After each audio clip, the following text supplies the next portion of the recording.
may tao kang gusto. For example, ito po ay ex natin or taong minamahal o nagugustuhan natin at ngayon ay namumblema ka dahil ayaw niya sa atin or iniiwasan niya tayo.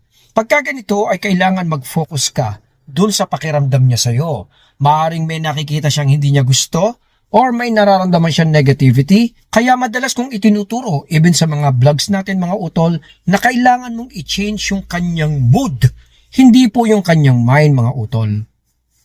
Kasi po kung magfo-focus po tayo sa kanyang mind, maaaring makita po niya na ito po ay unattractive. At parang perasahan kasi na makakaramdam po siya ng pressure pag dito ka po tumutok. Kaya mas okay na palitan mo na lang o baguhin mo yung pakiramdam or mood niya sa'yo kesa po yung kanyang mind. Kailangan mo lang mag-focus dun sa tatlong aspect na parati kong sinasabi. Happiness, success, security o safety.